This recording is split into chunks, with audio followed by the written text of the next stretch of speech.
down my interview with her because when I had a conversation with you afterwards, I said I didn't think she would accomplish anything. And I'm a little bit confused because she said I called her a Jewess, but Jewess is not a bad word. Jewess is not a Jewess. What's wrong with the word Jewess? Nothing. I mean, that was what I learned at school. You know, like doctor, doctoress. Um, you know, all these sort of masculine and feminine names for people who work. I'm just trying to think of more. I don't think Jewess is is a bad word. I don't think Jewess is a pejorative. No, no. I mean, Jewish is sort of like, oh, not really, just a little bit ish. Like yellowish. Not really the thing, just a little bit of it. But I guess you decided to get offended because, well, for reasons of her own, I guess. Well, it's just that there are, and I told her they contacted me from Israeli News Live, and they're like, "Oh, did you offend her? Did you say what she said wasn't going to work?" And I said, yeah, I did say that, and I told them I said I'm not appearing on any more of these kinds of fucking shows because it's just too much. I'm not. Well, this is the thing about Christians is that they want to use you, but then they want to control you, and not they you know so now I can't like say what I really think because I invited now. So now I invite you on my show, but now I have to take it down because I have an opinion. You know what I mean? Because I have an opinion that it won't work. I mean, why aren't you happy that you got to broadcast? I mean, I've been on shows with people who hate homosexuals to talk about the Noahide laws. I mean, I didn't make it, and I didn't tell her in that interview that it wouldn't work. I was polite in the interview. It was the next interview, and I just said, well, I just don't think it's going to work, and she just couldn't handle that, and I'm done. I'm done dealing with these people, and Yeah, well, it has to do with this normie mentality of like, okay, like we actually will go on shows knowing we're going to be bashed. We don't care that we're going to be bashed. Like, it doesn't. I don't care that I'm going to be bashed, and like they can't stand the slightest bit of. I didn't bash her. I said I disagreed. I said I thought she was going nowhere. That's not bashing someone. That's just stating your you were opinion. being perfectly civil to her. No, I was, and I wasn't nasty to her in the next interview. I wasn't like, oh, that effing Jewess. I didn't say that. I just, was like, she's not, it's, most Jews are not going to, become, rowdy about this like she's become. You know what I mean? And she's still a little bit scared. She's scared of getting the government after her, or whatever, or Jews causing problems for her, or, that kind of thing, which I don't know why. It seems like the Jews or the government causes problems for everyone except for me. I mean, I do get, okay, my websites get taken down by Google and, that kind of thing. And, they don't let me on YouTube and they block my computer from going all these different websites that they do to me. But like, it's not like they're like coming here and arresting me or, whatever. They, it like, it, everyone is so The scared of.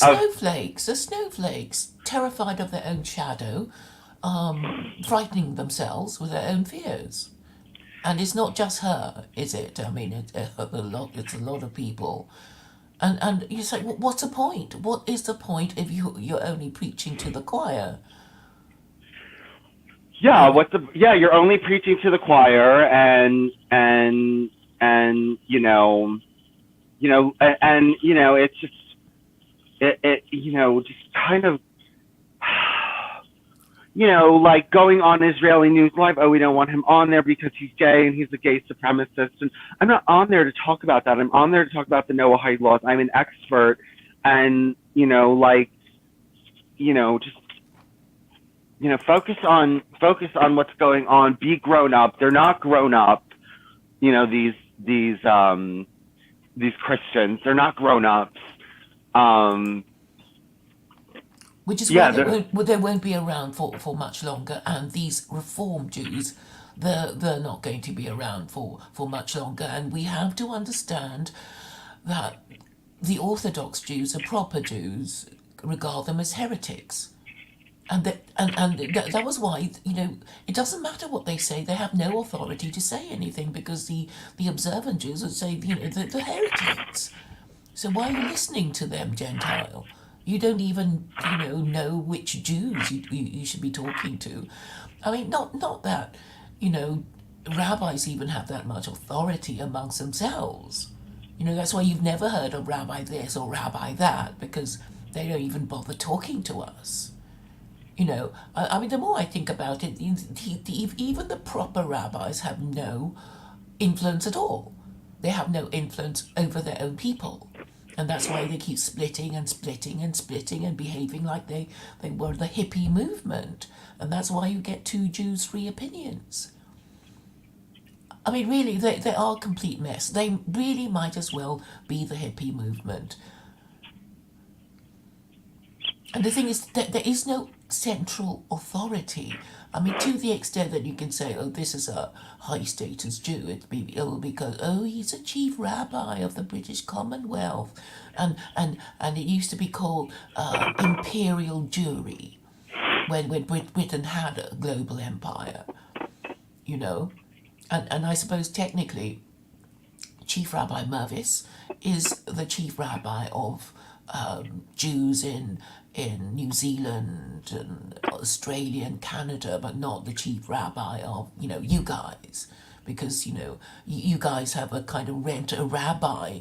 Like, oh, well, I like this rabbi, therefore I think he's a bee's knees and I hate yours. And, because I think your rabbi is a heretic or stupid or whatever. I mean, that's why, the structure of the Pope of the Catholic Church was entirely copied by the Anglican Church. Because it's like, well, at least there's a, final authority on matters of Catholic doctrine, and it's the Pope. And whatever he says rules because he's the last, because he's God's vicar on earth, you know. I right. mean, they're both without authority. I mean, that's what we need to understand.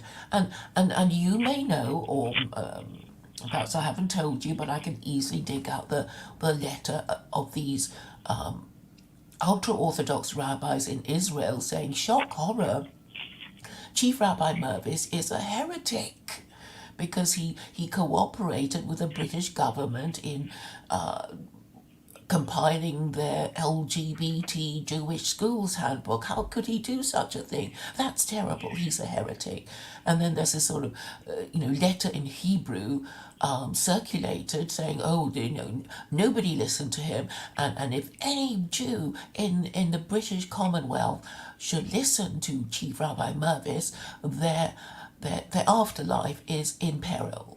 I mean, that's what they say about each other. I mean, they're just as bad as Muslims, calling each other heretics. But that's what goes on in their community. I mean, I'm not even saying that the ultra-Orthodox are any good.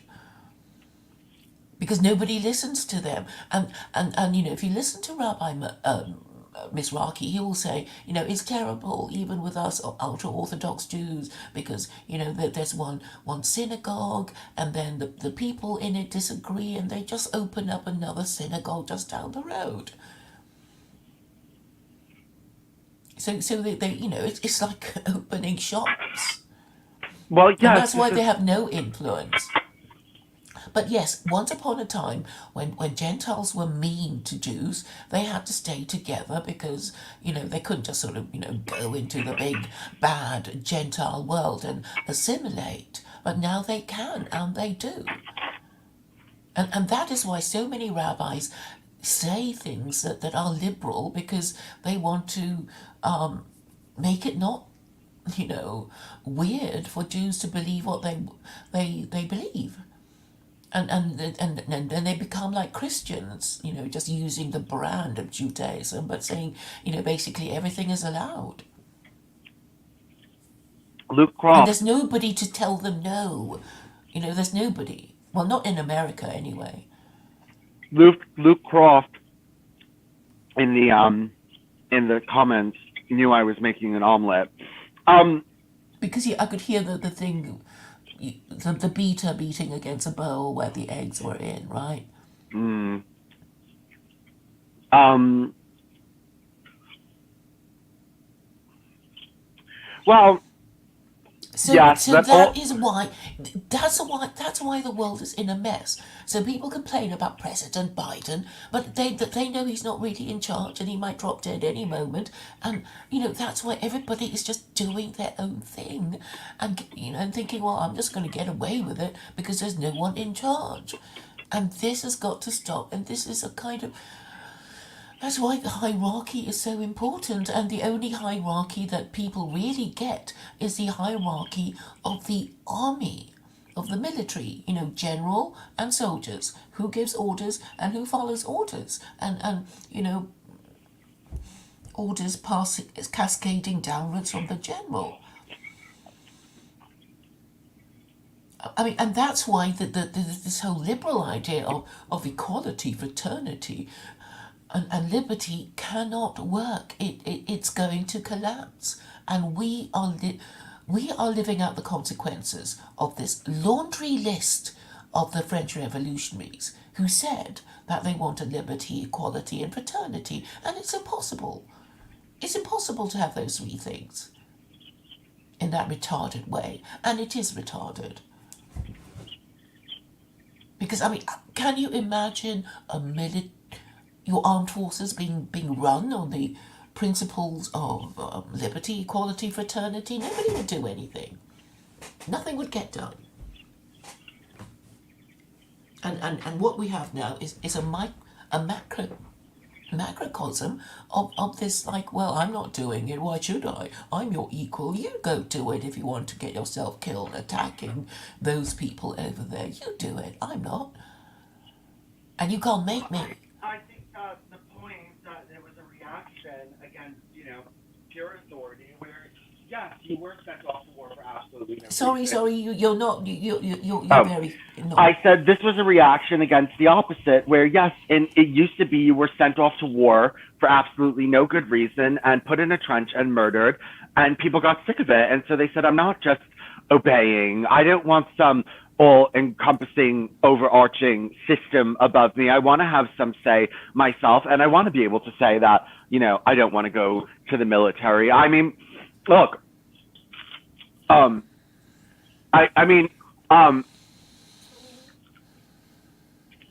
I have mixed feelings about Jehovah's Witnesses, and that, okay, I can understand why they are banned in 41 governments, because if you have people that are refusing to do military service, and if that grew to any great extent, then you wouldn't be able to defend your country. However, at the same point, do Jehovah's Witnesses have a point that these wars are nonsense? Yes, they do. Do they have a point that this is just, the British American Empire playing games of prophecy? Then yes, that's correct. Like, Yes, I yes, yes. And Islam has a different way of organizing it. They have this thing called a war party. You want to go to these, you want to go on, you want to make war on these people, you get yourself the resources, but it would be treated like a kind of private enterprise well, I if it's think an aggressive war, because really,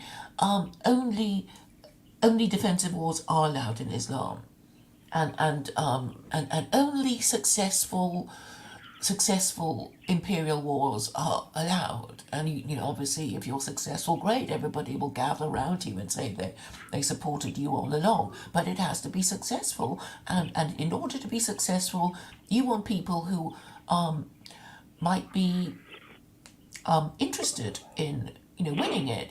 Be like, oh well, we can do it. I've got these men and they're committed. They because of the share in the booty that they're gonna get. They would have something to incentivize them rather than just being conscripted to die in a war that whose reasons they don't even understand. Well, I mean, yeah, the Muslim way. I mean, the Muslim way is always to create the reasons for war. They say, oh, we do. The thing is that they go into a country and they start spreading Islam, and their attempt is to make it into a Sharia state. And when people say, well, we're not going to just let you come in here and transform our way of life and eventually erect a Sharia state, they claim that they're being persecuted, and then they go in and murder everyone. I mean, that, like, if I did that to a Muslim country, let's say that I had my polytheistic government and I said, emigrate to Muslim countries, try to change the culture, make tons of converts, and overthrow the Sharia government and install a polytheistic government. Muslim countries would say, you're not allowed in here. You're not allowed to come in and preach that nonsense inside our country. But they feel the right to do that to everyone else, until they get pissed. That was what, Muhammad did. Muhammad went into the square, into the Kaaba square, and started defaming everybody's gods and telling them they were all wrong. And then when some of the polytheists got mad and attacked him, and then he said, well, let's just murder the polytheists until they convert and destroy all their temples and idols. I mean, it's just, it's a It wasn't ploy. quite like that. I mean, the jizya is a conditional tribute. So, No, so it was you, quite like that where Muhammad went into the Kaaba and was defaming everyone's gods and they got but mad. he And was a Meccan himself, and he got himself thrown out for for carrying on like agitate, that. yeah, carrying on like that and agitating against other people's idols. And then he used that as an excuse to murder people until they No, no, because, converted. I because mean, I mean, they said to him, "Look, Muhammad, if we get rid of all these idols, we won't get the pilgrims coming anymore. It would be bad for business. Can't you see?" well, And yeah, then he but said, "You just make an idol of your Allah, and we'll put it among with all the other, idols there. How about it, Mo?" And he said, "No." yeah, well, I mean, what do you expect people to say? I mean, this is what my plan is Because, to but you get. don't understand the whole principle of it. It's No, because he my stood plan. by his principle that he got great. I mean, if Yeah, he just agreed, then there'd be no Islam. yeah, I know, but what I'm saying is you can't go in and agitate people and then use that as an excuse when they attack you to go on wars of mass conversion. That's what I'm saying. In America, in the West, we need to agitate outside of mosques until they come out and get violent, and then we can say, look, these Muslims are violent, and we need to protect ourselves, and we need to start killing them until they convert to polytheism, and need to destroy all their mosques, and Okay, that's it. okay. Well, if you want to, you have to have a religion for them to convert to, Well, and I'm Americans creating have my no system. official religion. Well, there was no official religion. Islam wasn't the official religion. When Muhammad started his thing, he made it the official religion. But Exactly. they're not victims. Okay, they're not victims because if I went and I blasphemed Allah outside of a mosque until they get violent with me, nobody would consider me a victim. Okay, they would be like, well, why were you doing that? Whereas in the reverse, it is victimhood because of what they did. Those polytheists never did anything to the Muslims until they started blaspheming their gods in the middle of the Kaaba. It just, they weren't like running after Muslims because they were, peaceful monotheists and murdering them. It wasn't like that's what was happening. But Muslims, started this. They've murdered all the polytheists. They've gone around and set up these Sharia states, and we have a right to agitate outside of their mosques and say, no, you can't bring that here. And what if a bunch of women said, okay, you're trying to bring Sharia here to America. I don't want my testimony to be worth half that of a man. I don't want my husband to be able to beat me. I don't want to have to get 4 witnesses to my rape. And so I'm going to protest outside of here, and I'm going to Yeah, make and a big. Muslims would say, no, no, it's not like that. You got it all wrong. In No, fact, I'm it's sorry. It is half. A woman's testimony is half that in property cases. It is true. Yes, Muslims come out and they lie, but then if you push it enough and you show them all the scriptures, they get violent. really when. Of course they. Oh, you Muslims don't get violent in the West with people. No, but, They, but not after you just have of course they. a I got reasonable threatened to be discussion with beheaded. them. I got threatened to be beheaded because I was showing about crimes against women in Islam, and they threatened to behead me. In the same room, or was it a kind of internet thing? No, it was in the same room. It was in the same room. They threatened to behead me. One of them threatened to behead me. So they do get aggressive if you show too much Did you of. report Yes, I it? did. I did report it. And That's then what. what That's what. happened? That's what started this whole thing. That's what started I turned against Islam. This whole anti-religious crusade that I'm on is because Muslims threatened to behead me because I was posting on YouTube. I mean, I was posting on Facebook tragedies and atrocities against women and against minorities and all this stuff, and then they threatened to behead me.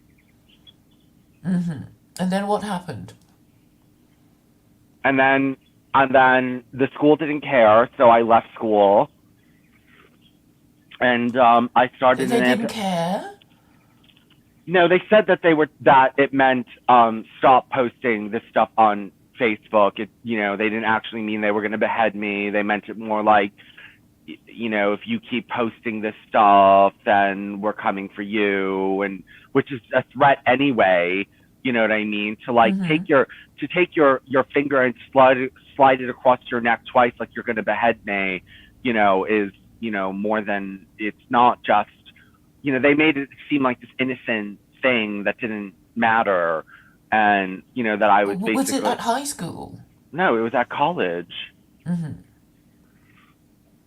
they said that this didn't really matter, and that it wasn't that big of a deal, and so I left school and I started my whole anti-Islam crusade, and I'm just looking at the chats.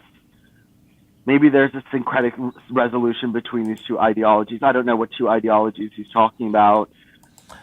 I don't know if I ever mentioned to you that there's this paper written about white nationalism and Islam, and it was saying it'd be so terrible if these two got together, it would just topple. It's happening, and that's what I told Stephen J. James.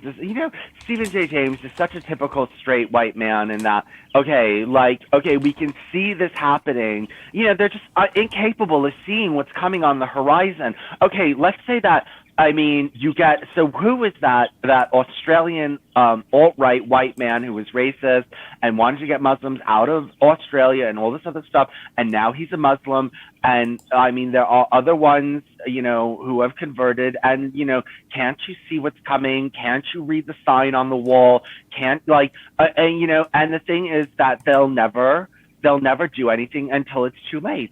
Until 50% of the alt-right has converted to Islam, and then they'll say, oh, there's a problem. We have to do something about this. But, of course they're going to convert to Islam because Islam has a program, a plan, a community, countries, all these different kinds of things. And of course that's going to be appealing compared to shit posting and being disrespectful to women. Religious Muslim men are not, they believe women need to submit, but they're not disrespectful about it. They're not like trashy about it. They're not, oh, bitches need to submit, yo. Like, it's just not like that in Islam. And, that's why women go for Islam, because women don't want to sleep with these men. Even the thing is that even right-wing women don't want to sleep with those men, because no woman, I don't care how right-wing she is, wants to be told day in and day out that she's naturally evil and a total bitch and you worth nothing but her cunt and all this other kind of stuff. No woman wants to hear that. I don't care how conservative she is. All women are a little bit feminist. And they're just, they're just not going to tolerate that. And, Muslim men they're smooth and, oh, baby, I'm going to take care of you and you don't understand. And you can have a family at home and I'm going to be the one who goes to work and you stay at home and I'm going to schmooze you. And, dark men and Arab men especially are very, very hospitable and giving and very, oh, you're my little kitten and all this other kind of stuff. And just white right-wing men are just not like that, and they post memes about it all the time about what bad boyfriends they are and how all they do is play video games, and they think it's funny, like these memes like where the girl's upset because her husband just used her and then went back to playing video games. And, they think that this is funny. They think that women see that, okay? Women see that, Muslim men don't post humor like that because they know it would turn women off. Mm-hmm. they know that would turn a woman off for, I'm just using her, pumping and dumping her, and going back to my video games, and like showing memes of white men sitting in rooms that are absolutely filthy and full of garbage, and basically, where's a woman to come clean this up? You know what I mean? Like, who wants a man that can't clean his own apartment? Like, you expect a woman to go in and even want to go in your apartment when it's such a pigsty, let alone clean it? Yeah. This is like, I do think that Muslim men, like, I think that, Islam, it promotes cleanliness, and I'm sure that, it's not, in a Muslim family environment, well, the thing is that young Muslim men, if they're religious, they're not really allowed to go live on their own. They have to get married, right, before they leave the house. Don't they have to kind of, isn't it considered in these more primitive cultures that a man, at least I know it was like that for my husband in Latin America, and I know it's like this in Indian culture, you don't leave your house until you have a wife or you have a husband, and then you're expected to keep your house clean and presentable for children. Whereas these white men, they're allowed to leave the house without. Not that I'm saying there's anything wrong with that, but they leave their house without a wife. They live in a pigsty. Half of them. They do nothing but play video games all day. And the thing is that in Muslim culture, you're forced to get a wife before you can go out, and then you don't have time to play video games all day because you have a wife, and then you have a child within a year, and you just don't have time to get settled in your ways as a bachelor, and all these different kinds of things. And that's why I'm saying that white people cannot go back to living like that type of lifestyle. They're too spoiled, and the only thing is these artificial wounds, and or surrogacy, and paying white women to have your children, and that's it. And there's no way to break them of this. These white alt-right men are not giving up their video games. They're not giving up their video games. They're just not doing it, and they're too comfortable. They're not going to go out into the streets and fight. They don't go out and protest, and then they refuse to put their platform in a presentable way. I mean, they come off as aggressive, they come off as racist, and then they complain that they can't go out and do what they want and have their little protests because it comes off as like threatening. I mean, and they're stupid and they're poor. Yes, they're stupid and they're poor. And look, I mean, Muslims are stupid and poor, but that's not an excuse they have. They don't use that as an excuse, to They still manage to get married anyway, even if you think they're stupid and poor. And protest and get into the government and get government jobs and become elected officials and all this other kind of stuff. And they manage all this. Totally.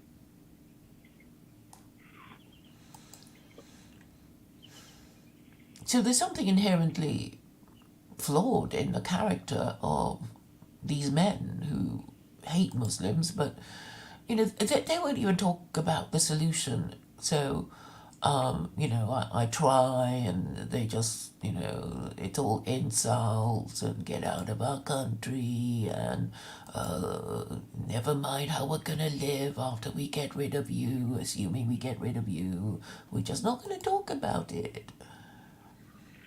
So they can't even talk the talk.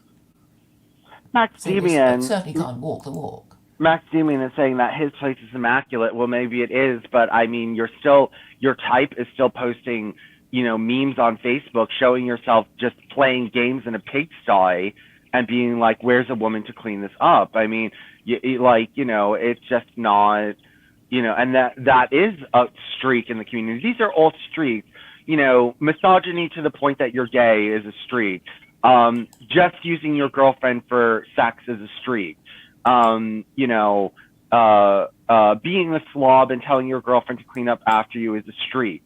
And, it's just not as common in religious Muslim households. Not as common. Yeah, Max Demian is saying he doesn't have a Facebook. Well, you have a Telegram, and I don't know what kind of posts you're posting, but I see a lot of woman hatred, and there is a lot of woman hatred, and the thing is that you're not actually like coaxing women out of whoredom. You're just trashing them, whereas a Muslim man is more schmoozy, and they're more schmoozy, and they're known for that. They're known for being polite and um generous, and the thing is Yeah, that they'll pay for this for their stuff. They would never dream of going Dutch, you know, and that pisses a woman off so much. yeah, I mean, yeah, I think they're more likely to say I'm going to pay for everything, and you don't have to work. And I remember, you know, um, making your wife work pregnant, and that's difficult. And I know probably most women are like, oh, I can do it. I can work pregnant. But I remember, hearing this one man. He was white. I don't know what his politics were. But he's obviously conservative. But he's talking about, well, my wife needs to work when she's pregnant, and she needs to get back to work right after she has the baby. Blah blah blah blah blah. Like, this is like, that's why I said, well, we need to make women work less hours but still get enough pay, and they need maternity leave and all this other kind of stuff, which I know causes problems. I mean, the thing is that I don't think women are evil like all these straight men do, but I think they inadvertently cause problems. Okay, they inadvertently make life difficult. They, just by their very nature, they make life difficult. Like, it is difficult to hire a woman because she might get pregnant, and then she needs pregnancy leave, and she might complain she's not getting paid enough, and then women are more likely to be sexually harassed, and so you have to deal with more sexual harassment cases. Whereas if you have an environment of all men, there's no real sexual harassment unless one of them is gay, and then usually it's the straight men that are sexually harassing the gay man. I mean, very rarely does an effeminate gay man like grope a big, straight, burly man in the middle of his job, because he's scared, because another man might punch him in his face. You know what I mean? Like, it's scary. I mean, I very rarely will hit on a man whom I'm not sure if he's gay or not. I'll very rarely do that because I'm scared. I'm scared to do They might that. get violent, it, mightn't they?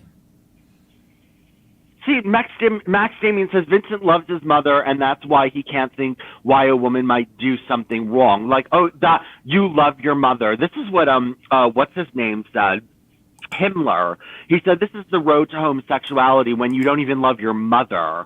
You know what I mean? When you hate women so much. He said you hate women so much that you get disgusted when they wave at you in your marching parade.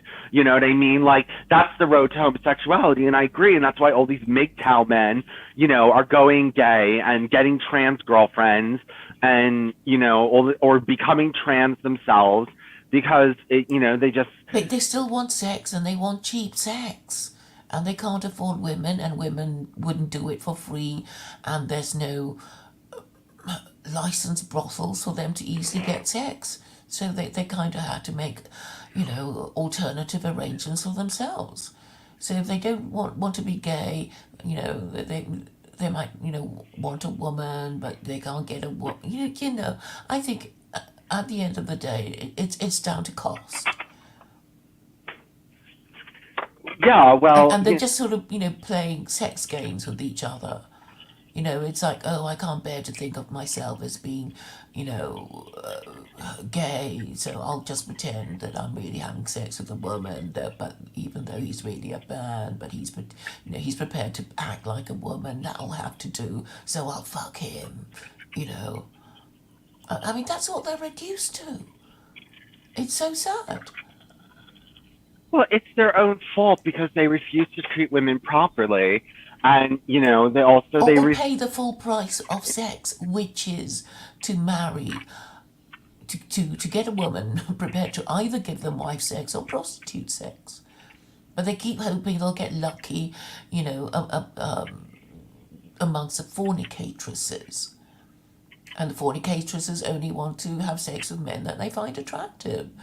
And many of them are not attractive, No, either in and appearance or in personality. It's just so. It makes my heart sink like a stone when they, oh, but I can't say this. Oh, I'm a bit mad, You shouldn't take anything I say seriously. I'm a bit mad. I suffer from mental health issues. Don't hurt me. Don't hurt me. Don't report me. Don't take anything I say seriously. I'm just a joker, a comedian. Please don't hurt me. I mean, well, yeah, and then everything is a joke, and all the, they all, they sit around and complain, but then when you really want to get into politics, I don't take this that seriously. I'm not really interested in politics, or mainstream politics, or I'm not getting involved in all that. Hold on one second, Claire.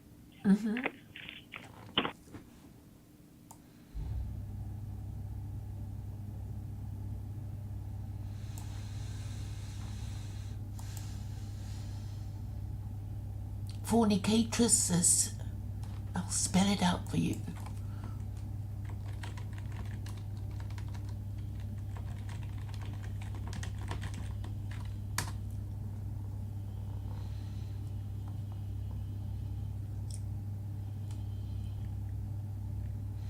Now, who is a real man? A real man has principles, but you can't have principles if you don't have a religion. And even if you're atheist or agnostic, you should have the demeanor of somebody who speaks the truth and is capable of exercising logic. But I don't get that from the men I speak to, because I can't get a sensible answer from any Western man about secular Quranism after all these years. And some of them have been to good universities, and some of them know exactly what I'm trying to do, but they can't bring themselves to discuss it.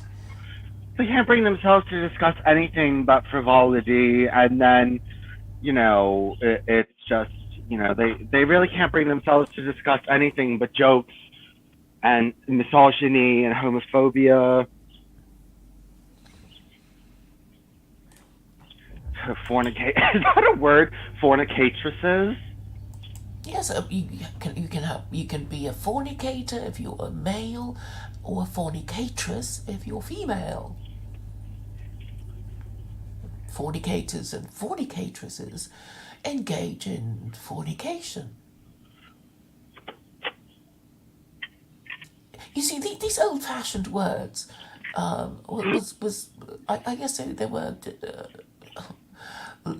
legal descriptions of sexual acts between particular peoples, depending on their sex and marital status. And these distinctions are no longer understood. What? I mean, these distinctions are no longer understood because they come from religion. The idea of fornication, adultery, sodomy, incest. They're actually religious concepts.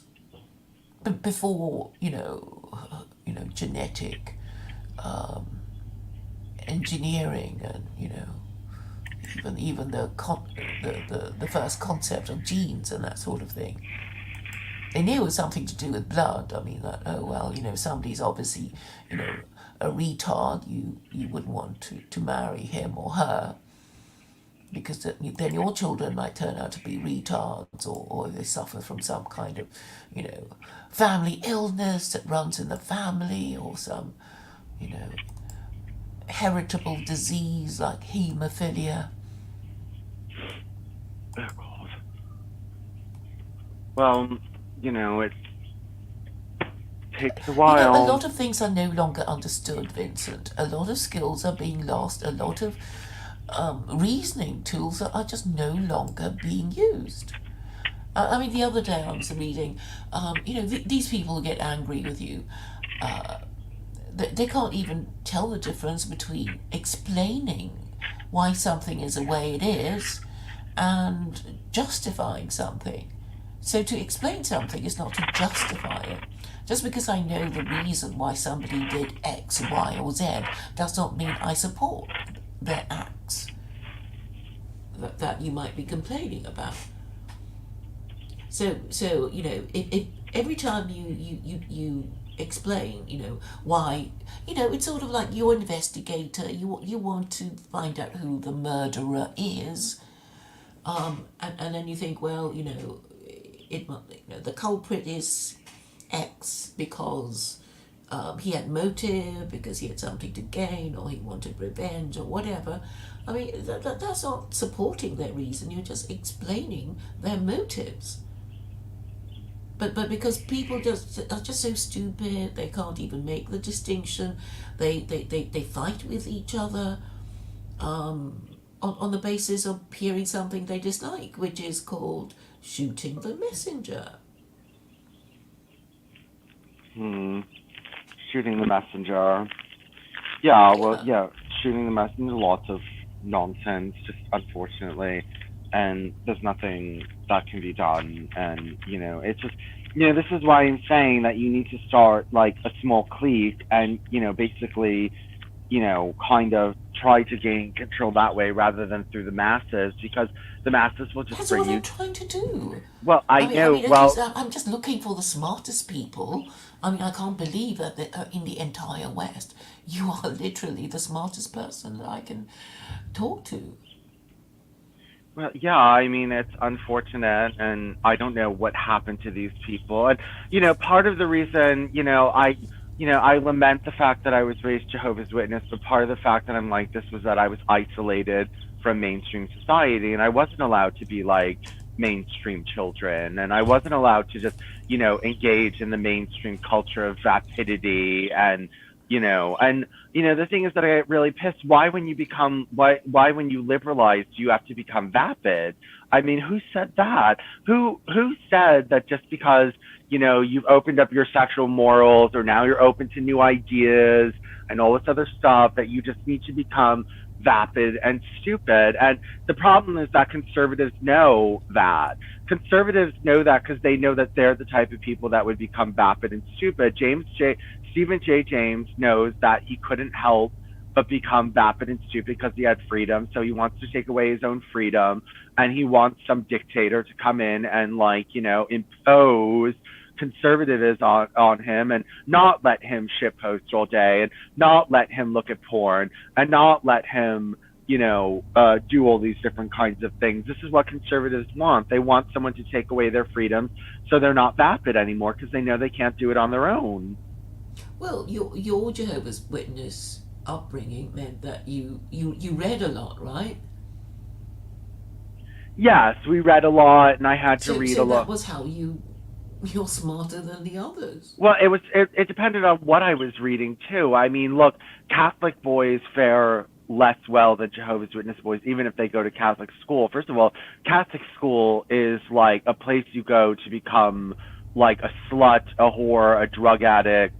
You know what I mean? They're very famous. When I was in the city, I was raised partially in the city, and the girls from the Catholic schools were known to be whores. They were just known to be total sluts and worse than the girls that went to the public schools. And that's because, Catholicism is a very vapid, mainstream, of the masses religion. And, you could tell it's of the masses because, you go to mass once a year and you're a good Catholic and it's fine. And, whereas Jehovah's Witnesses, no, you have to go 3 times a week, not once, 3 times a week. And then on your time off, you have to study for those meetings. And then there's auxiliary study. And then there's, Jehovah's Witness magazines that are just for fun and, all this other kind of stuff. Well, I think it did you a lot of good. I think you should be. Well, actually, I think your mother made a good choice. Well, I mean, she made a good choice in that she kind of, well, I mean, to be honest, I mean, I still always have that, like, if I had been raised normal, I wouldn't have Well, gotten. then you would be the people you're complaining about. Yes, but I think I would be happier at the same time. I mean, maybe I wouldn't recognize certain things. I wouldn't notice certain things. And I would have just focused on myself and gotten a college degree and have been a gay man and had lots of boyfriends and all this other kind of stuff like all the other gay men are. And I can't get along with gay men. I'm not part of the gay community. I mean, gay men think I'm weird. They don't like being around me, and because they're more airy fairy. They're Well, they more. don't like talking about the things you like talking about. No, they don't like talking about the things that I like talking about, and they're very airy fairy, and They don't I like talking of politics. Is that what you mean? they Airy do, but fairy. only of a certain kind, like very liberal politics, very paint by numbers liberal, and when they are conservative, they're paint by numbers conservatives, and and when they're conservative, they're self-loathing, and gays shouldn't get married, and that's only for straight people, and even if they're not like that, they're women shouldn't be bitches, whores, and sluts. Like you're a whore. I hate when gay men like space pan. That's disgusting when a gay man who's getting fucked in his ass every night, goes after a woman who sleeps around. That's the most disgusting thing I've ever come across. Like there are gay men that are like that, like space pan, and it's just vile. It's so vile. Like because of the way you're built, you can go out and have sex with a different man every night. But like a woman, if she does it, she's a bad person. And Space Pan said, "Oh well, maybe it is a good way to deal with these whores by whipping them in public." Well, I mean, gay men would get punished if they're caught cottaging too. Well, not in this thing, and I don't think Space Pan wants that. I don't think Space Pan wants gay men.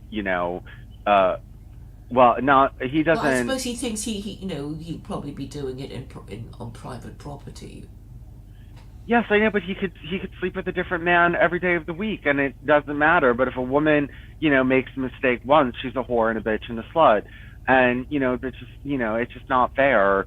It's not fair to be sleeping all around with everybody, and then complain about this. It's just it's trashy and it's dumb, and and then these men who are whores complain about everyone becoming whores, and they actually have a different morality for straight people than they have for themselves. They do. Those type of gay men, like Space Pan, they're allowed to do it. They're allowed to do whatever they want. But straight people, because if you're blaming the woman, you're also blaming the man, because the man had to get her pregnant. So you're blaming both of them. Yes, as they say, it takes two to tango. So you Yeah, can't blame just one party. no, you can't blame just one party. So it's just, it's not. It's not a very noble position. It's just not noble. But it's even lower for these straight men who to get they either get some woman to do it or some non-white woman to do it or a gay man. It's like just say what you need to say as a white man. And these people don't say it properly because they're not taken seriously. They actually need somebody like them, white and straight, to say these things, but none of them want to do it because they're all scared. You can read between the lines and know how low they are. Like they don't even have the courage to say what they need to say as men. And what they do, these men's rights activists, is to apply for rights. Like, oh, I'm an applicant, like, these other minorities that apply to the government for more rights or whatever, you know. And they're just confirming their own low status. And they don't even know. They don't even have the self-awareness to know that this is what they do when they apply for rights with the matriarchy. And then all this, then women have to say they're sorry. It's like, no, you gave women the power, and okay, they abused it, so you take it back, right? You take it back.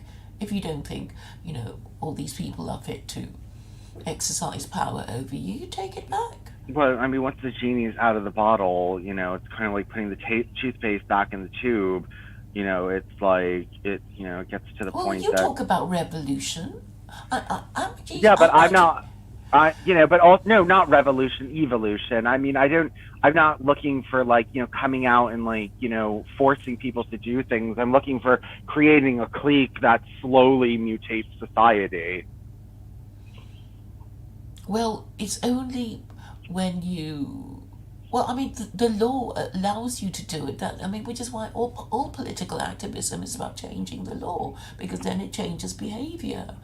And that's the quickest way you can do it, which is why everybody wants, and it's like, oh, there's so many laws, so many laws. Oh, we'll just change the whole system. And that means revolution.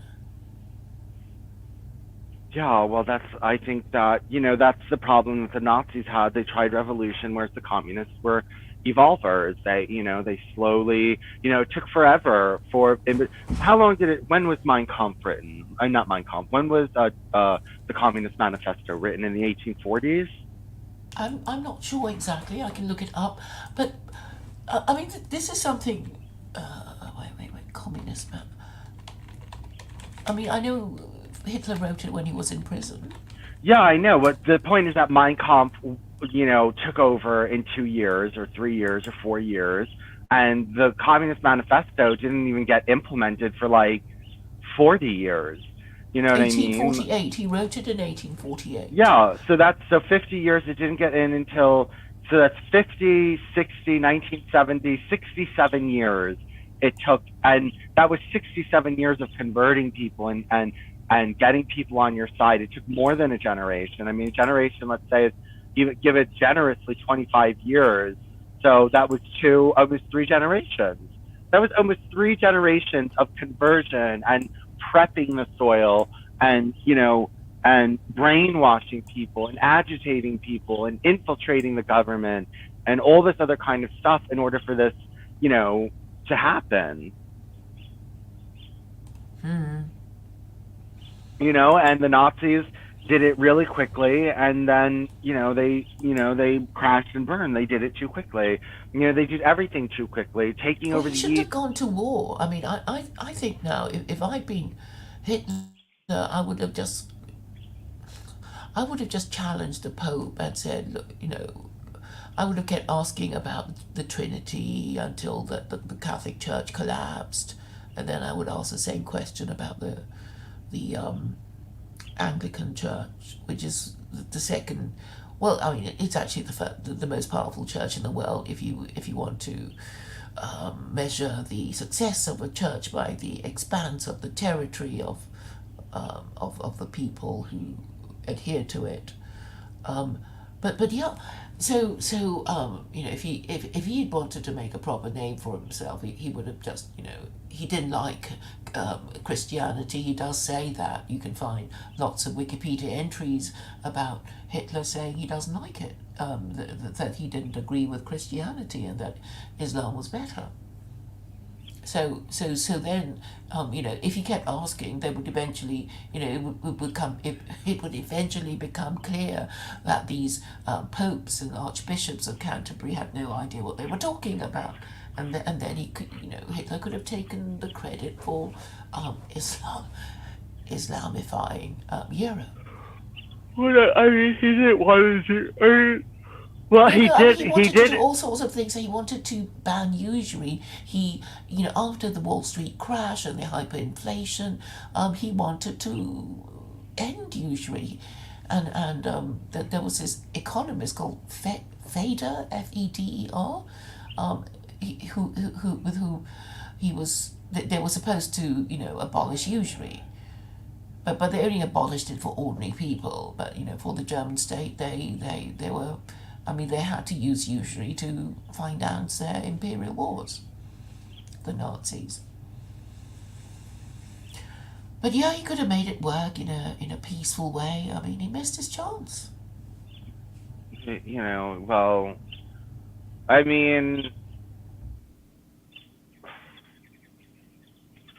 mean, Europe would have ceased to be Europe if they accepted Islam. I mean, Europe. No, no, Yeah. Well, no. no, Okay, well, it stop would change. saying that is not true.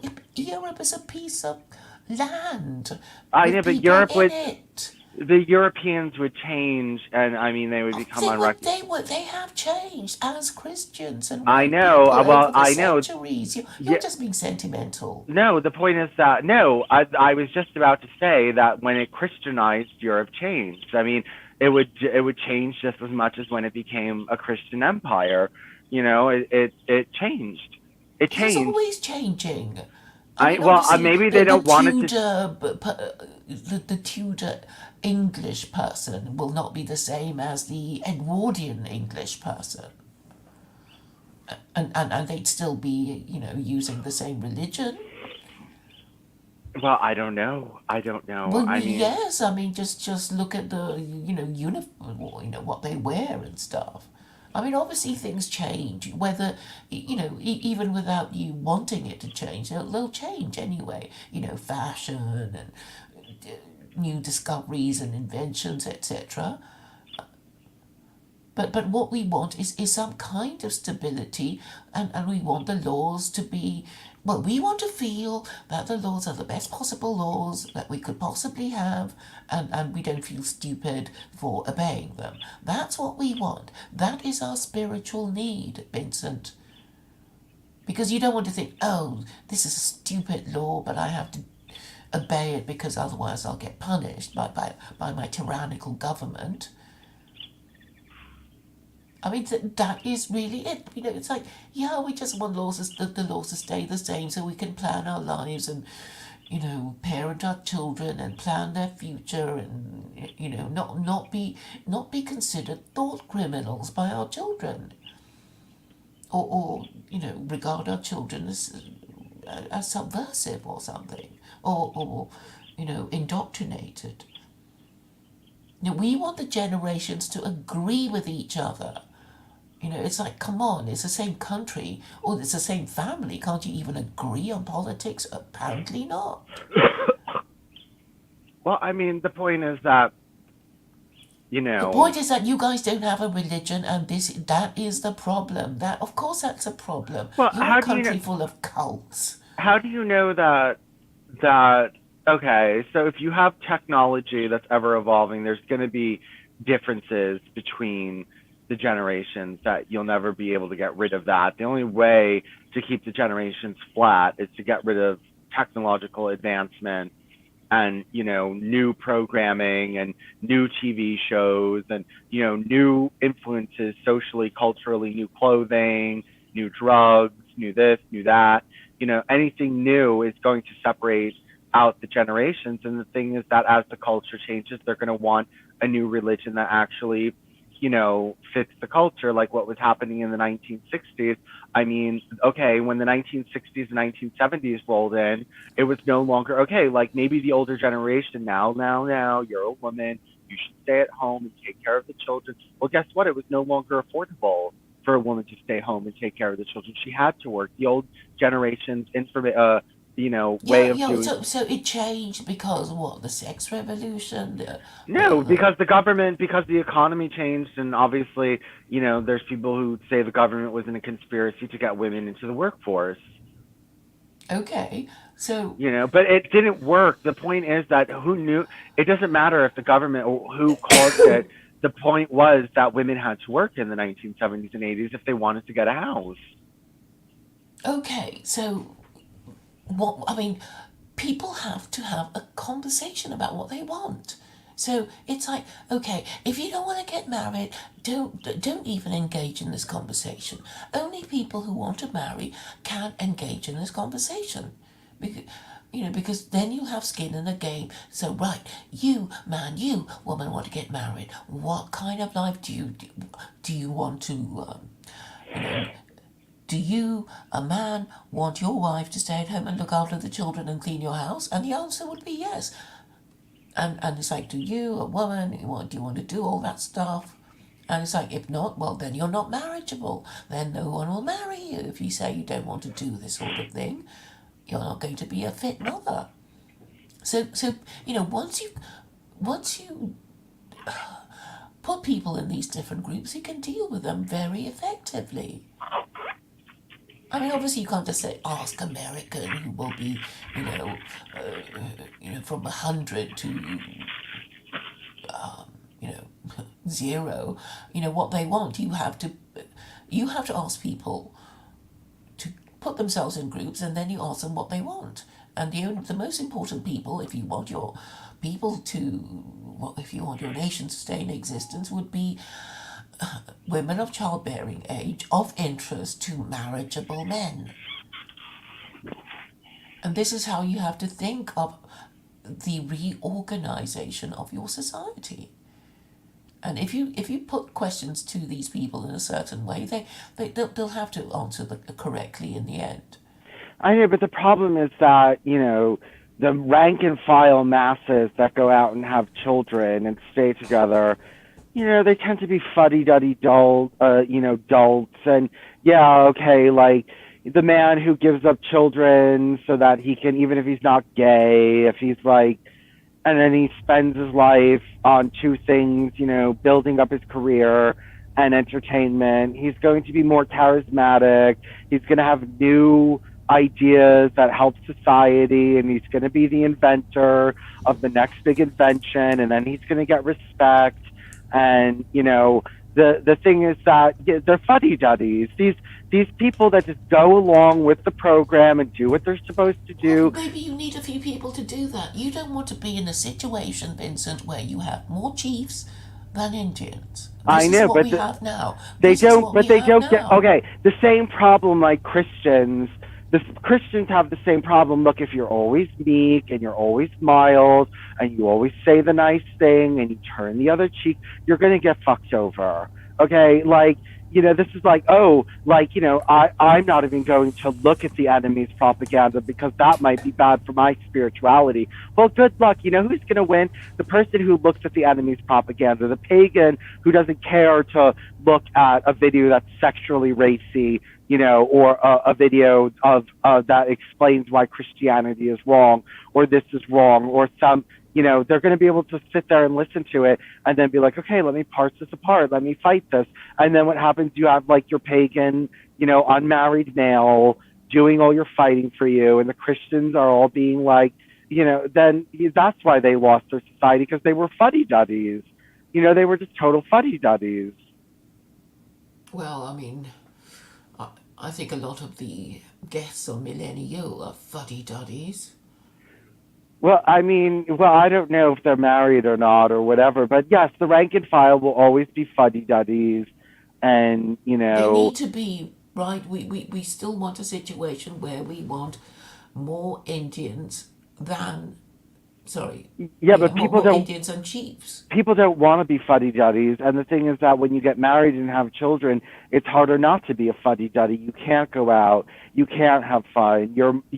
It's harder to get a college degree. It's harder to become some mass inventor because you have to go home and take care of your children and spend time with them. And when you're home, they're loud and they need your attention, and you can't go into your study and just focus on your career all day and focus on your invention all day. And people get tired of being fuddy duddies. And then no matter what happens, no matter how much the culture embraces marriage, the fuddy duddies, there's always going to be special people who get special treatment because they're special, and a lot of those special people are not married. The stereotypical bachelor, and that is, he's a ladies' man and he knows how to schmooze everyone, and because he's not married, he can flirt with the girls and get them on his side. And it's just, it's the way it is. And I think that there's a propensity, one we know from statistics, the more attractive you are, the more likely you are to cheat.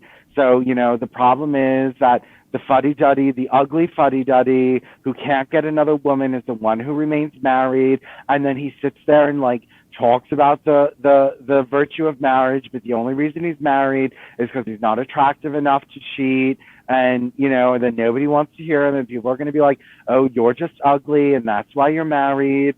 And it's not a good system. It's not stable. Well, I think that, it was more stable before than it is now. Well, And, that's just and maybe you just want some boring people to get married and stay married and be boring parents who don't abuse their children and do their best by their children. I well, think but they maybe you're being a bit judgmental. well they And also, well, I mean, yeah, I like okay. The reason my parents got divorced and married three times is because they weren't fuddy duddies. They were like, well, my mother became no, my mother is still not. My mother's not a fuddy duddy, but I mean, she became more fuddy duddy when she converted and all that other kind of stuff. But the reason that they both got divorced and married three times is because they had personality, and they were uppity, and they were strong willed and independent and unique and independent thinkers and wanting to go their own way, and people kind of respect that, rather than someone who just puts up to get along, and they're not happy in their marriage but they stay anyway, and they don't fight back, and they just sit there like a miserable lump, and people are not going to be as attracted to that. but what you must have suffered with all the marital breakups of your parents. Maybe you would have been more successful if your parents had brought you up in a stable home. I know, but what I'm saying is that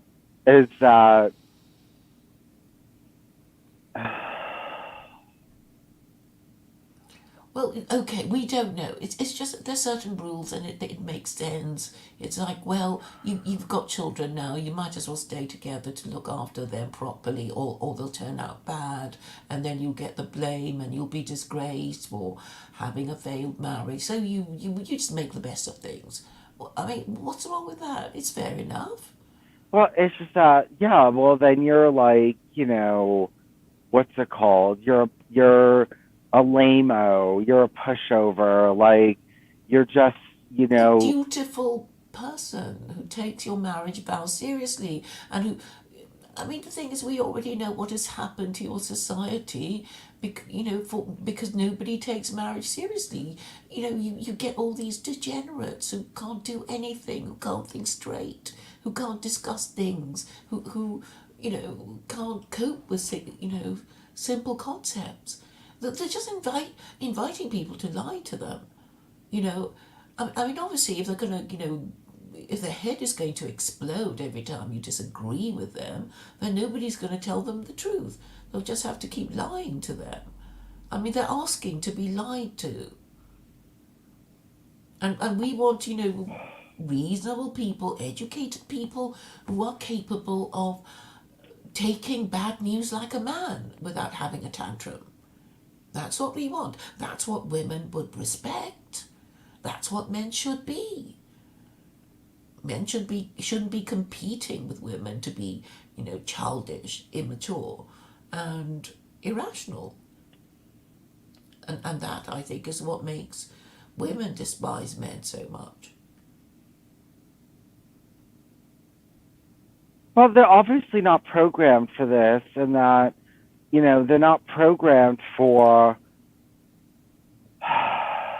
Look, I think straight men naturally tend to be jokesters, and not all of them, but what am I trying to say? What they're like, they there's there's a certain cultivated crassness there that women don't necessarily like. It's that more of the sexes where, men want to be loved for who they are, but women want to change the man.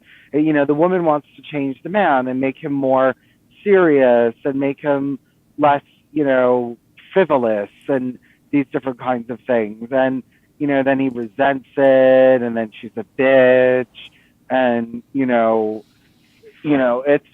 it's not. I'm sure both parties to a marriage want to change each other. I'm sure you and your husband, I'm sure you do things that he doesn't quite like, but he puts up with it, and I'm sure, you do the same to him too. There's less fundamental differences because we're both men. It's less. I mean, whatever. I'm not good enough at doing certain things around the house or whatever, but it's not like it's just total fundamental biological problem of not understanding each other, and And, and like John said, well, you know that gay men have the lowest rates of domestic violence. Lesbians have the highest. Or at least this is what Spacepan said, and I would trust him since he did all that research. And then the medium are the heterosexuals who have a medium degree of violence. And, the reason that well, there's two reasons why gay men have less violence. First of all, we're both the same size, so it's a little bit less likely that, with a man and a woman, well, I mean, I guess two women are the same size, so I guess it's not that. Maybe it is the women's fault. I don't know, but I don't know why lesbians have higher rates of domestic violence. I don't know why. Well, I think women are just more easily made discontented, because in the story of Adam and Eve, it was Eve who kind of was targeted by the serpent to ask for more. And also there is the story of the fisherman and his wife. Do you remember that story? Yes, you told me about she wanted more and more and more, and then they got a hovel. Yeah. So I think it is actually the woman who is sort of avaricious, greedy, ambitious, while the man is like, I'm happy with what I have. So if the man does it at all, he's doing it for her.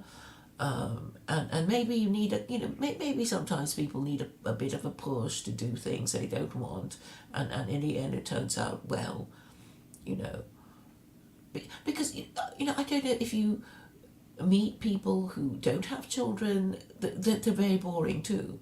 It's like, oh, it's enough for our little pension, and we're just happy, we don't want any more. And if everybody thought like them, of course your society would also topple. But I mean, yeah, the other thing is You that need as some people to push and be innovative, but you also need space for the people who, are getting old and are set in their ways. But what you don't want is an aging society, an aging and shrinking society, which is profoundly unhealthy.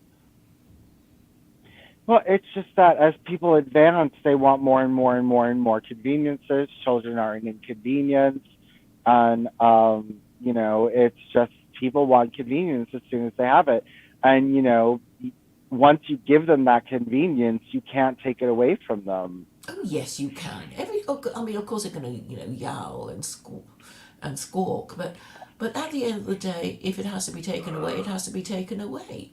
But where is your example of a society where the society purposely in a programmed way went backwards with social creature comforts and technology creature comforts and with all of these creature comforts, when have they ever just given that up?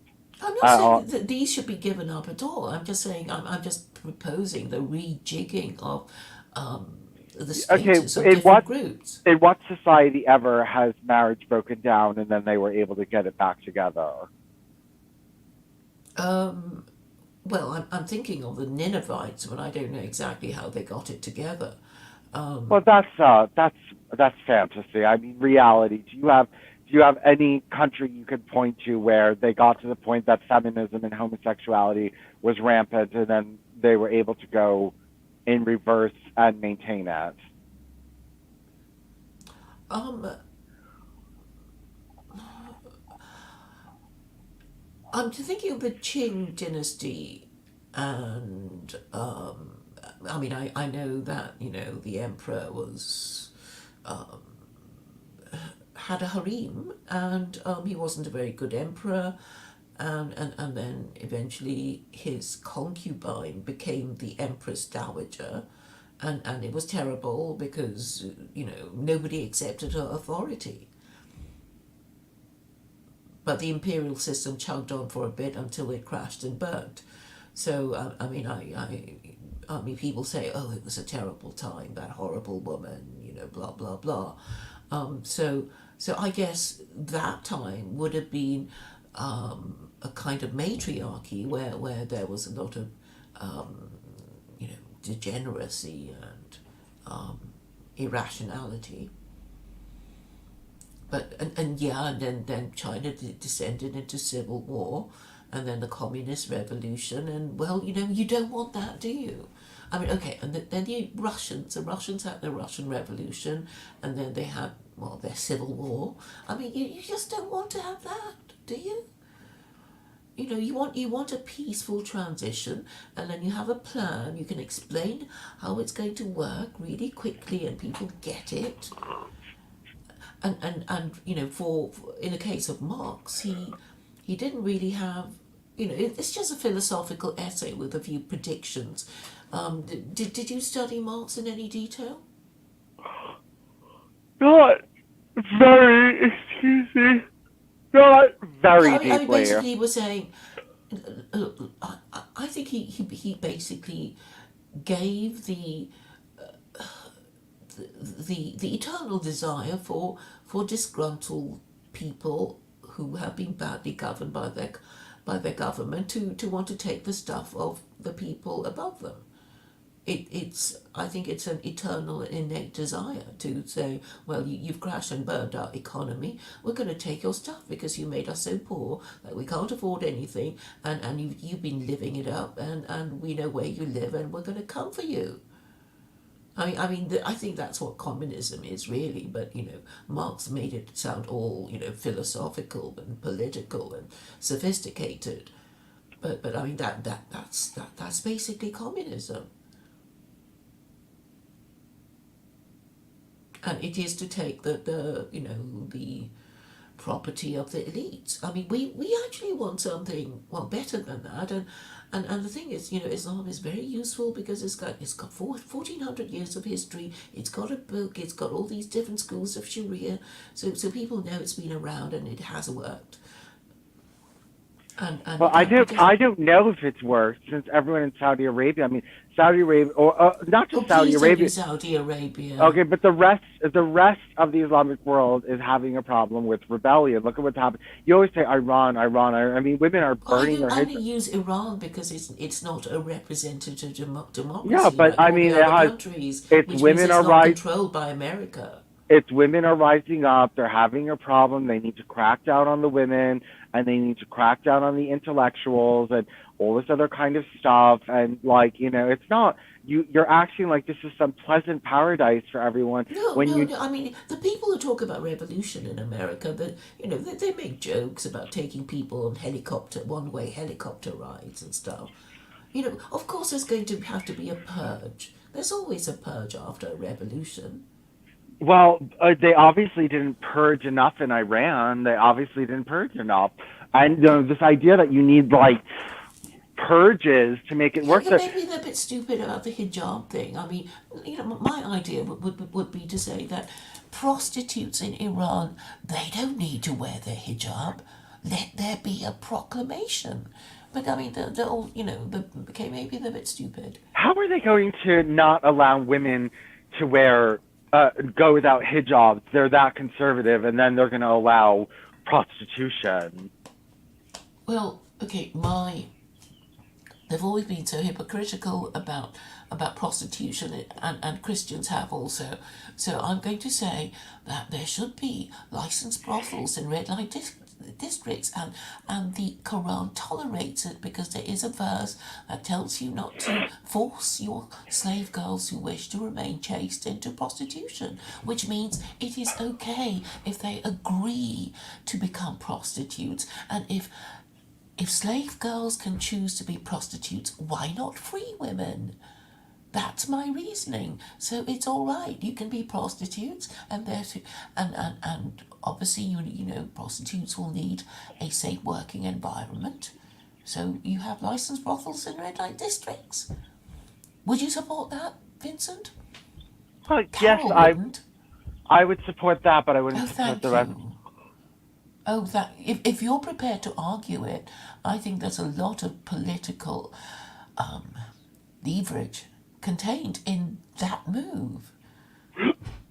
Oh God, No, I no, need because to. no, no, because look, I tried to explain to you that the only way to make women choose sensibly is to say, right, woman, you can either choose to give wife sex or you can choose to give prostitute sex. Which is it gonna be, woman? And of course she's gonna say, well, I prefer the higher status supplier uh, of sex. That's what I want to be. I don't want to be a prostitute. And it's like, fine, okay, let's work towards that. And then it means that the people, the women in the middle who give it for free, who aren't wives, they're the ones that need to be dealt with because they're cheaper than prostitutes. Ha ha ha. That's how you deal with them. It's all psychology. And of course, men will just have to give up their idea of, getting lucky, going to a club, and, sweet talking some stupid woman into having sex with them. Because, that's what they think they might be able to do. These men. It's like, no, you have to pay. If you can't afford a wife, you can go to the red light district. And there will be singles bars there, and there'll also be love hotels where you can bring your own prostitute and have sex with her and hire the room for however many hours you think you might need it.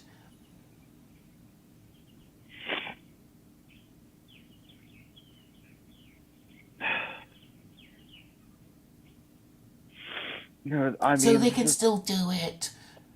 this is what But, I'm but saying. they There will needs to be a feel that they're a bit low status, and maybe the women will think, well, maybe I'm just not going to do this sort of thing anymore. I'm not going to be, a cheaper than prostitute woman. And then the men will just have to fall in because they have no choice. It's like, the men will have to take us if we're sluts. They also have to take us if we insist on being virgin brides, or they'll just be left with being gay or playing sex games with each other, with trannies and things.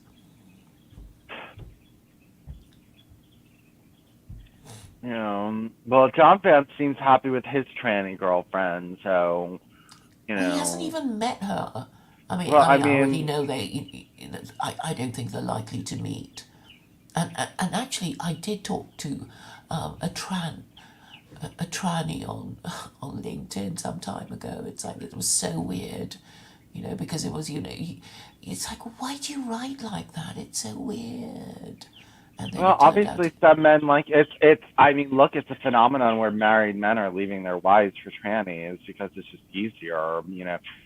That it's like, it's because the thing is that I think that in the gay community there's more of this like master slave dynamic.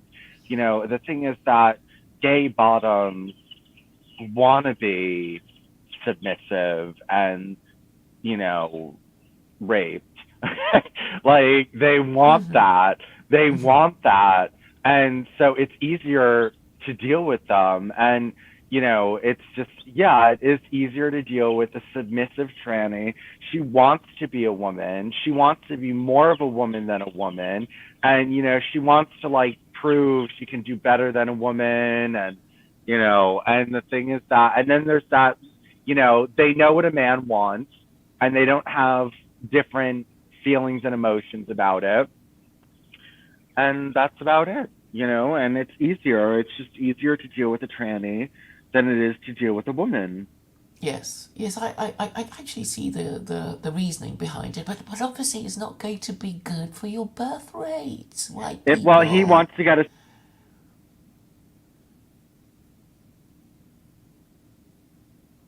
You dropped out. I can't hear Vincent anymore.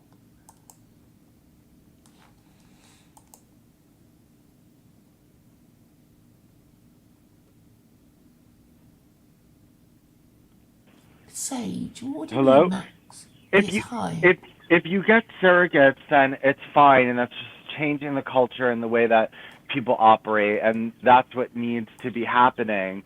And it's just I'm saying fundamentally change the way society operates. Obviously, as society progresses towards more and more advancement, people get into trans and feminism and gays and all this other kind of stuff, and then everyone's going to say, well, if you stay like this, you're going to collapse.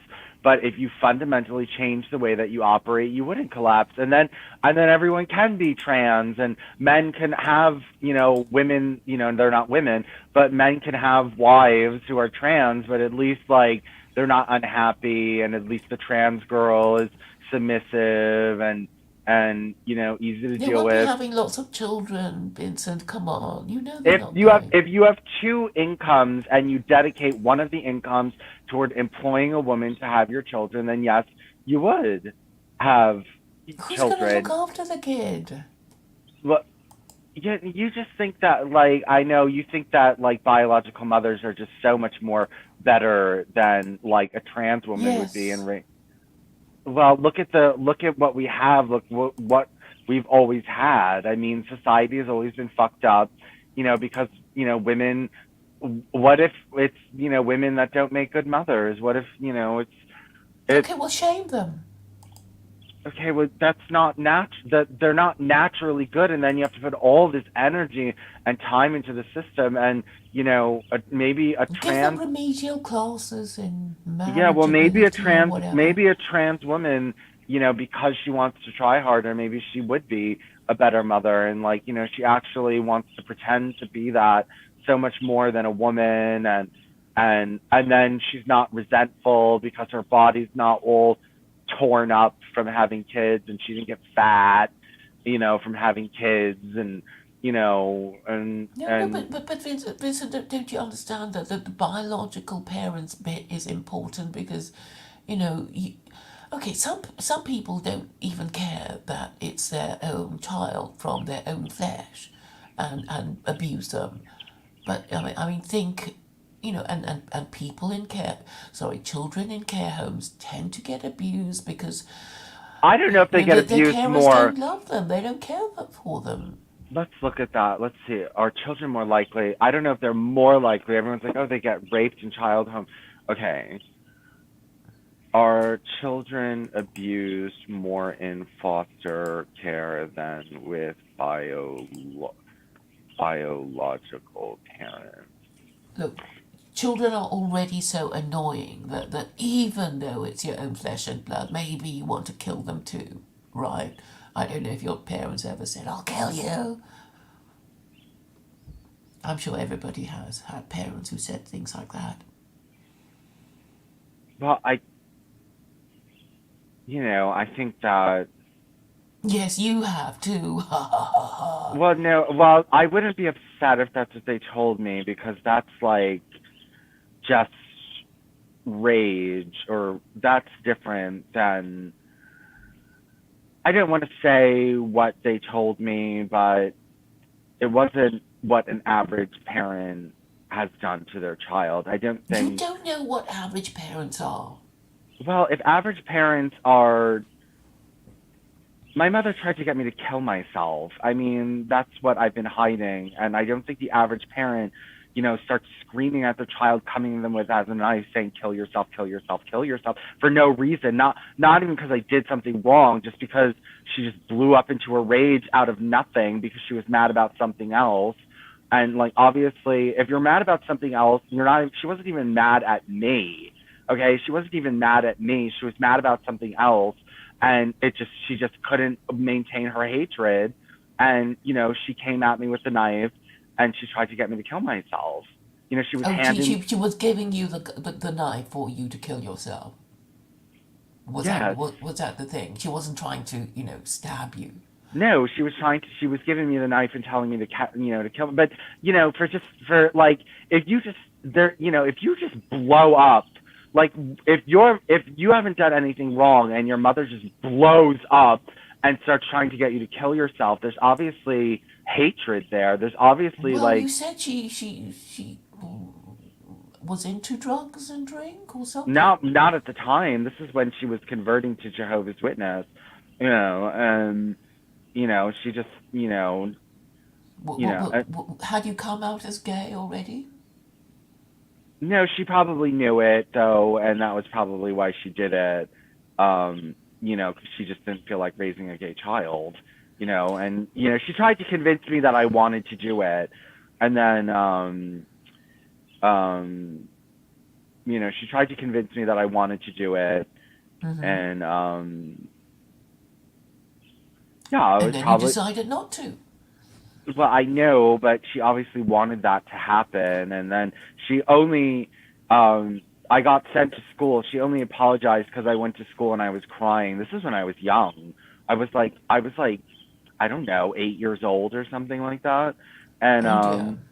yeah, I was like 8 years old, and I went to school crying, and they sent me to the nurse, and they either called the house or she got scared that she would get in trouble with child protective, and she Mm-hmm. came in and she apologized, but it wasn't like sincere. And it just, it kind of woke me up. It woke I me up. bet. I woke up to, what motherhood is all about and what parenthood is all about. And, I mean, yeah, they both made it, both of my parents made it clear that my mother less often than my father. My mother hid it more, but okay, the difference between my parents, my father was just more frequently nasty, but it was nasty. Don't I'm not saying it wasn't nasty, but it wasn't as nasty. Whereas my mother was less frequently nasty, but when she did get nasty, it was really crazy. It was like really insane. You know what I Mm. mean? And like, you can just tell. Yeah, I mean, I think a lot of it did have to do with the fact that, I was gay, and, I mean, my father would make, even before I came out as gay, would make comments like alluding to, how homophobic he was, and, well, if I had a gay son, which I guess was a veiled way of saying I know that you're gay, and so I don't really want you. It was like this kind of like veiled, you Well, I know, suppose they were trying to discourage you. yeah, I know, but I mean, it wasn't that they were trying, it wasn't so much they were trying to discourage me, it was that they knew what it was and they just didn't want to deal with it. It wasn't like this, like, some parents, that I don't know, they didn't send me to some camp to like, make me better or something like that. It was just kind of like a giving up, and, maybe it's better, maybe once it's better for you to just disappear. You know what I mean? And like, it just, better that you just disappear and kill yourself. I mean, that Well, was I'm sure kind they've of, changed their minds after well, that, that, haven't they? I mean, haven't they made it clear that they're quite fond of you after all? well, the thing is that when a child grows up and it can fight back, parents change. A lot of abusive parents become much less abusive when the child is an adult, because it's not as easy to be as abusive to an Mm-hmm. adult than it is, and so that happens a lot. And but if they could all go back and do it all over again, would they have not had children together? Then yes. I mean, and not just, and it's also, the fact that you're a reminder of their failed marriage, and oh my God, you act just like your father, and I hate him, and it's just like that's really, Yeah, I it mean, gets. I had a lot of just like your mother, just like your father, accusations from my parents. Yeah, exactly. Just like, and then, what kind of I hate your parent, I hate your other parent, and you're just like them. And like, if they absolutely loathe and detest the father, and then they say you're just like your father, like, that's you know what I mean? Like, my parents loathed and detested each other. And, so to say you're just like someone I loathe and detest, and Well, it's just, just let me and this tell is the you other, the that, other thing about having, I had a lot of that from the, both sides. the, if, well, in your generation, I mean, your parents probably viewed you as like a social security check. You know what I mean? Like, it was just like, yeah, like, you're my social security check, and you're going to take care of me when I'm older. And, this happens in a lot of traditional societies where these People parents. say lots of mean things to people that they quite I know, like but if you, after all. but like, you're just well. This is why, in ancient Israel, you could be killed for not obeying your parents because, you know people know, heterosexuals know they're going to abuse their children and try to get them to kill themselves. But the thing is that they want something in place so that the child is forced to be their social security check, or at least this is the way that it had always been. And so, there were no rules of respecting the child, but, it was, it's that you have to respect me no matter what I do.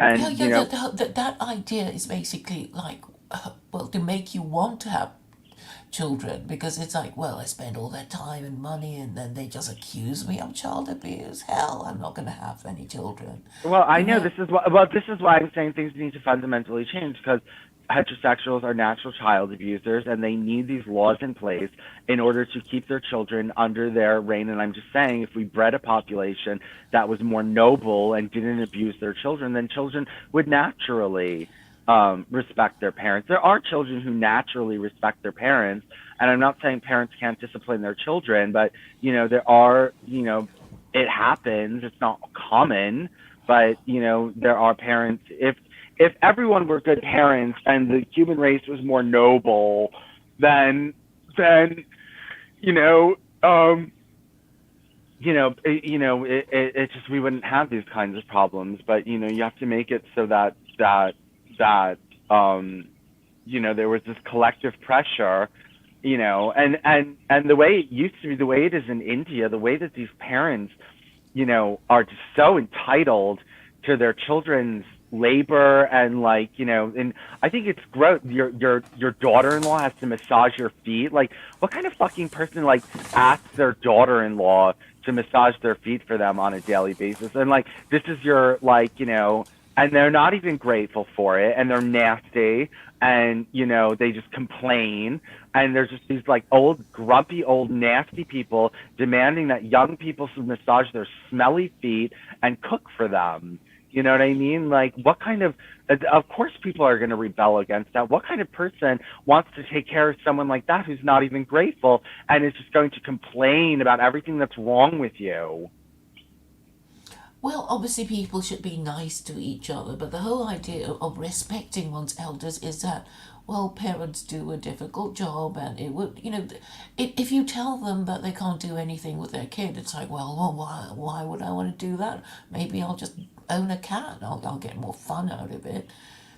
And this is really, if you make somebody feel like they own something, they might take more care of it. If you say, you don't own this creature, but you have to look after it, you'll probably hate the thing and mistreat it because of the idea that you you're just doing it for somebody else. And in a way, what most governments, well, I think what all governments do is like, yeah, you gotta breed for your country, otherwise we'll just die out. You better love your country, or you're a traitor, a subversive, not worth having around. All these. I mean, basically, we are the slaves of our government.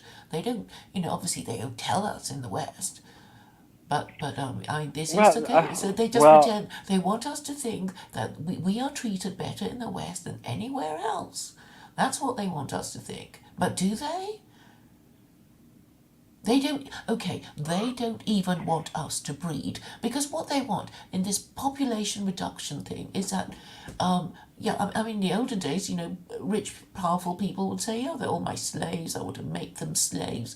But the thing is, they can't even be bothered to deal with us as slaves. They just want us to die off so they can have robots. Robots will be their slaves, and that is what they want. So I think that's unhealthy, and also their plan doesn't even work on their own terms, because what will happen is that, all this AI, it's very specialized, very hard to run, and it's bound to go wrong, and you'll need somebody to fix it, and then the people who fix it are going to charge you lots and lots and lots of money to fix your AI problem. So it's probably better if you can just get a human to, I don't know, clean your house or, type your letters or whatever it is you want them to do. It's just better to get a human to do it rather than, just have very few humans who don't even know how the AI and robots and whatever work, relying on these technocrats who are going to charge you an eye and a limb to fix things whenever they go wrong, and they will go wrong. So it doesn't even work on their own terms. And they're crazy and stupid, and it's time to call out the craziness and stupidity of these people with their pie in the sky ideas. And I don't know if you listen to Elon Musk, and he was saying, well, we should have more people because I want to explore space. We're supposed to colonize the rest of the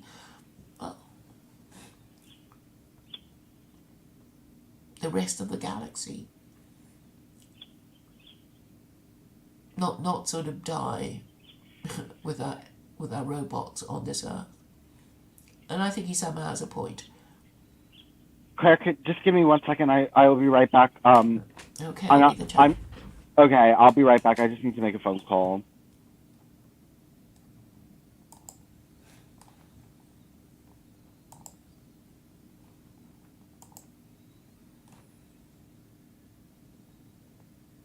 So Max says it's selfish to concern yourself with sexual interests that won't result in children. Yes. So that's the whole point of marriage.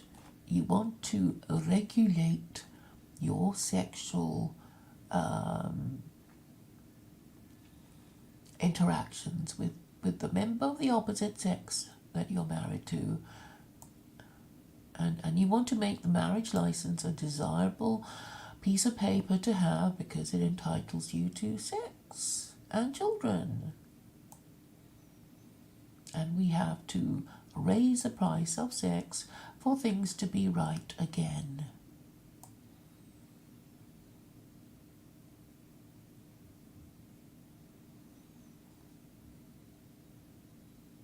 Hello, Elliot.